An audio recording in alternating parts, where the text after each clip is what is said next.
Aliança Catalana rebutja les contracomunitats i la segregació i descohesió social que comporten.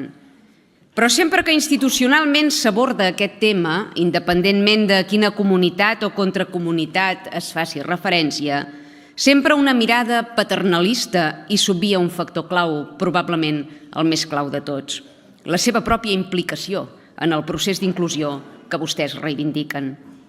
Tenen voluntat real d'incorporar-se a la nostra cultura, al nostre mercat laboral, d'assumir com a propis els valors judeocristians damunt els quals reposa el nostre sistema democràtic? Accepten les nostres lleis civils? O són partidaris de mantenir-se isolats en contracomunitats, fent vida a part, amb tribunals propis o patriarques que emeten judicis arbitraris? Ho dic perquè hauríem de reflexionar i discernir sobre la discriminació que denuncien, que sens dubte ha existit i existeix, però que potser no ha estat unidireccional, com ens volen vendre. Potser els primers que també han discriminat i promogut la segregació han estat els propis membres de la comunitat, en aquest cas gitana, no creuen? La manca d'integració de molts dels membres d'aquest poble ha creat estereotips fortament arrelats que dificulten la comprensió i incorporació a la nostra societat.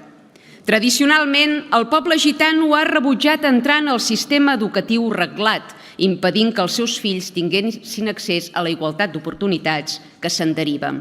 I ningú dubta que han patit discriminacions, que han intentat accedir, quan han intentat accedir al mercat laboral, però no és pas menys cert que molts d'ells també s'han volgut mantenir en les feines no regulades i que escapen del control administratiu.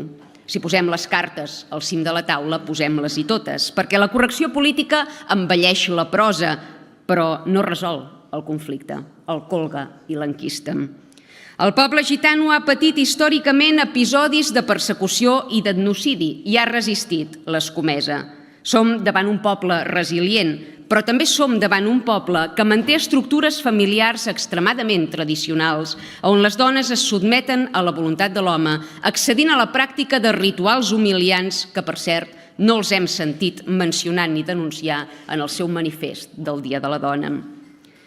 Cal denunciar implacablement la discriminació que pateixen i han patit a nivell social, evidentment, però tampoc pot obviar-se la discriminació interna. Quants joves gitanos han estat repudiats per les seves famílies i comunitats?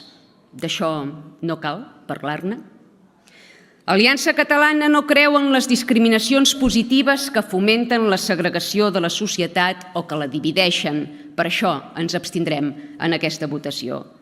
Vostès no paren de dir-nos que som un sol poble i en acabat venen aquí i fan comissions per legislar sobre desenes de comunitats diferenciades. Com quedem? Som un sol poble?